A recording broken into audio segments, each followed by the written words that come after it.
Channel. आज हम लोग पढ़ेंगे हिंदी भाषा की उत्पत्ति और विकास। ठीक है ना, हिंदी भाषा की उत्पत्ति कैसे हुई और उसका विकास कैसे हुआ, आज हम लोग वही पढ़ेंगे। ठीक है, सबसे पहले क्या आया? संस्कृत। ये आदि जननी है, सबसे पुरानी भाषा, सबसे प्राचीन भाषा है संस्कृत। ठीक है ना, तो संस्कृत भी दो भागों में बटा। कौन? एक आया वैदिक संस्कृत और दूसरा लौकिक संस्कृत। ठीक है ना, वैदिक संस्कृत में क्या होता है ना कि इसमें वेदों, उपनिषद, ये सब की रचना की गई। ठीक है ना, फिर एक लौकिक संस्कृत मतलब लोगों के द्वारा बोली जाने वाली संस्कृत को क्या कहते हैं हम लोग? लौकिक संस्कृत।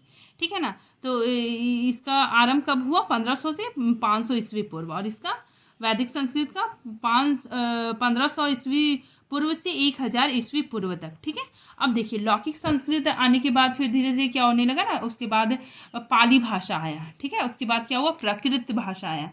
ठीक है, उसके बाद क्या हुआ? अभ्रंश भाषा का विकास हुआ। फिर अवहट। ठीक है ना, अवहट का ज़्यादा विकास नहीं हुआ, जितनी सारी बोलियां अभ्रंश भाषा से ही निकली। ठीक है ना, जितनी सारी भाषा क्या हो गया? अभ्रंश भाषा से ही निकली। इसीलिए देखिए एग्जाम में ऐसे आता है क्वेश्चन। तो देखिए सबसे पहले क्या होगा? संस्कृत होगा, फिर पाली होगा, फिर प्राकृत होगा, फिर अभ्रंश होगा। ठीक है ना, उसके बाद अवहट होगा। और संस्कृत को दो भागों में बांटा गया। एक आया वैदिक संस्कृत और एक लौकिक संस्कृत। ठीक है, अब देखिए हिंदी का जन्म कैसे हुआ। सबसे पहले देखिए संस्कृत भाषा आया। कब आए? 1500 ईस्वी पूर्व से 500 ईस्वी पूर्व तक। ठीक है ना, वैदिक और लौकिक संस्कृत। फिर क्या हुआ? पाली भाषा 500 ईस्वी पूर्व से एक ईस्वी तक। ठीक है ना, तो इसमें क्या होता है? बुद्ध उपदेश आए, मतलब पाली में बौद्ध बौद्ध बौद्ध के जितने सारे ग्रंथ थे, ठीक है ना, वे बौद्ध जो उपदेश देते थे वो पाली भाषा में ही देते थे। ठीक है ना, बौद्ध ग्रंथों में पाली भाषा का रूप पाया गया। ठीक है ना, पाया जाता है। प्राकृत में क्या होता है? 1 ईस्वी से 500 ईस्वी तक। इसमें क्या होता है? जैन धर्म के उपदेश पाए जाते हैं।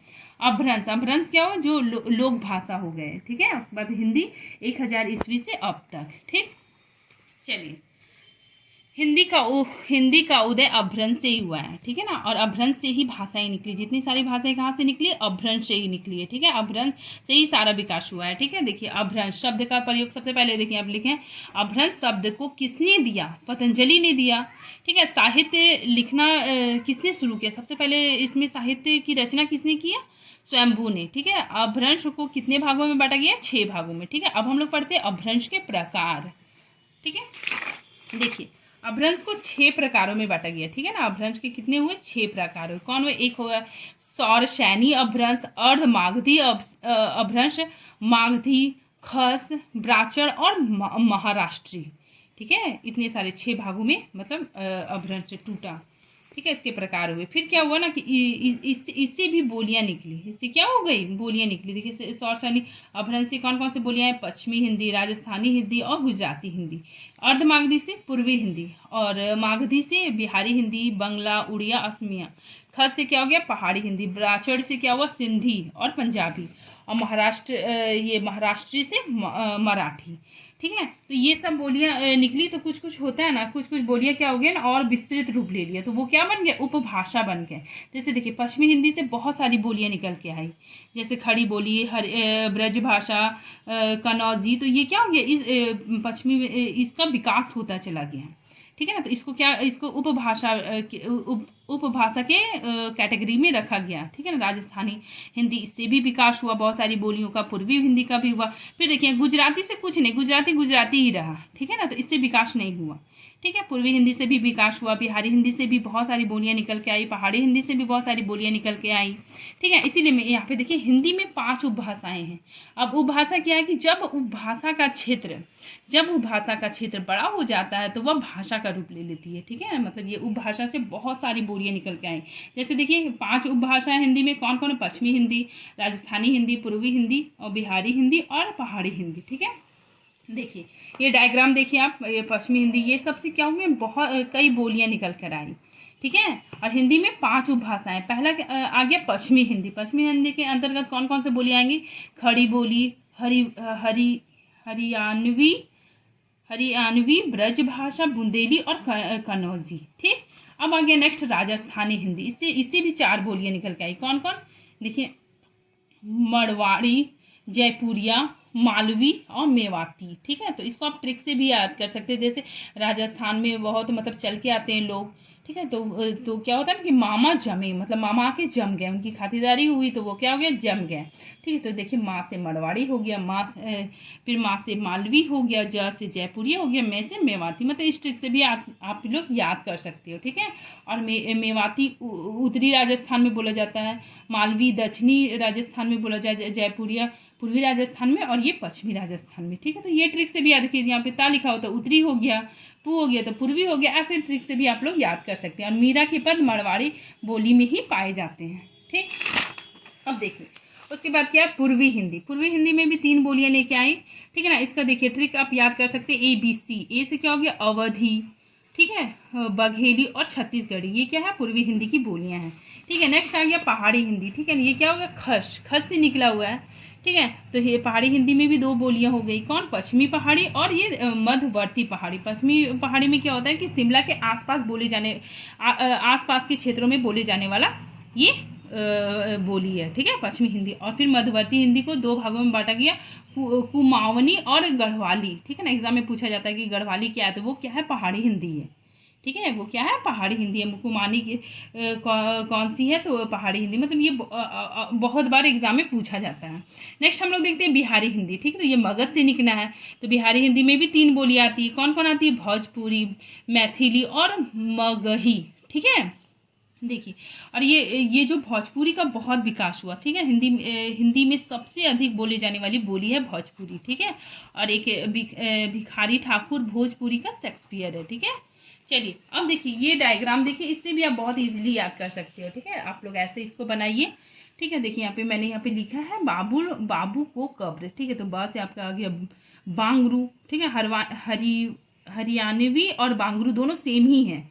ठीक है। और फिर बू से हो गया बुंदेली, फिर कौरवी, कनौजी और ब्रज। देखिए बा से, मतलब ये ट्रिक से आप याद कर सकते हो। ठीक है। दूसरा देखिए ABC। तो यहाँ पे देखिए ए से हो गया अवधी, बी से हो गया बघेली, से हो गया छत्तीसगढ़ी। फिर राजस्थानी बोली में कौन कौन आएंगे, देखिए मामा जमे, तो इसमें हो गया मरवाड़ी, जयपुरिया, मालवी और मेवाती। ठीक है। नेक्स्ट मेरा आ गया बिहारी हिंदी में क्या हो जाएगा, भोज मैम। ठीक है। तो भोज से हो गया आपका भोजपुरी, मैथिली और मगही। ठीक है। तो ये ट्रिक्स आप लोग याद कर सकते हैं। नेक्स्ट आ गया पहाड़ी हिंदी में क्या होगा, पश्चिमी हिंदी। ठीक है। और मध्यवर्ती हिंदी। ठीक है। तो इसमें क्या हो गया, 2 भागों में, एक हो गया कुमाऊनी और दूसरा हो गया गढ़वाली। ठीक है। तो ये आप थोड़ा सा याद कर लो, क्योंकि इससे एग्जाम में बहुत क्वेश्चन आता है। नेक्स्ट हम लोग देखते हैं भारत में 4 भाषा परिवार है, कौन कौन है, भारोपीय, द्रविड़,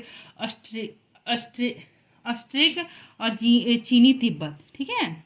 इसका परसेंटेज कितना है, 73%, 25%, 1.3, और चीनी तिब्बती का क्या है, 0.7%। ठीक है। भारत में 56% लोग हिंदी बोलते हैं और बंगाली दूसरी सर्वाधिक बोली जाने वाली भारतीय भाषा है।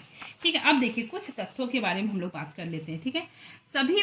सभी भारतीय भाषाओं की जननी कौन है, संस्कृत। ठीक है। संस्कृत सभी भाषाओं की जननी है। ठीक है। हिंदी भाषा की लिपि देवनागरी है। ठीक है। अब हम लोग लिपि की बात करते हैं। देखिए हिंदी, संस्कृत, मराठी, नेपाली, ये सब की लिपि कौन सी है, देवनागरी है। ठीक है ना। जितने सारे इसके वर्ण है सब कौन है, देवनागरी। उर्दू का क्या है, अरबी। ठीक है। पंजाबी भाषा की लिपि कौन है, गुरुमुखी। ठीक है। एक आता है ब्रह्मी, सबसे प्राचीन लिपि है। ठीक है। प्राचीन संस्कृत की ये लिपि है। ठीक। अधिकांश भाषाओं की लिपि ब्राह्मी है। ठीक है। सबसे पहले बोली जाने वाली भाषा संस्कृत है। ठीक। अब देखिए संस्कृत को 2 भागों में बांटा गया, वैदिक संस्कृत और लौकिक संस्कृत। ठीक है। वैदिक संस्कृत 1500 ईस्वी से 1000 ईस्वी पूर्व हुआ, और वैदिक संस्कृत वह भाषा है जिसमें वेद, उपनिषद, पुराण ये आदि की रचना की गई। ठीक है।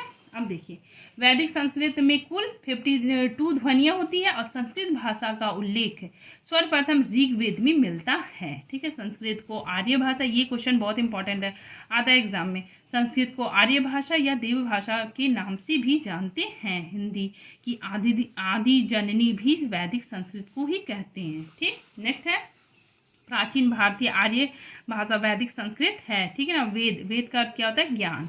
अब देखिए वेदों की संख्या कितना है, ऋग्वेद, आयुर्वेद, सामवेद और अर्थवेद। ठीक है। ऋग्वेद में क्या होता है, इसमें देवी देवताओं का वर्णन होता है। आयुर्वेद में इसमें पद और गद दोनों मिलते हैं। सामवेद में संगीत का वर्णन है। अर्थवेद में क्या होता है, जादू टोना और तंत्र मंत्र आदि का वर्णन है। ठीक है। अब देखिए, रूप के आधार पर हिंदी वियोगात्मक और विश्लिष्ट भाषा है। ठीक है, अब देखिए, एक होते हैं कि महर्षि पाणिनि, ये एक व्याकरण लिखे थे अष्टाध्यायी। ठीक है, संस्कृत का व्याकरण, ये भी क्वेश्चन पूछा जाता है हमेशा एग्जाम में। ठीक है, बस इतना ही है। Thank you.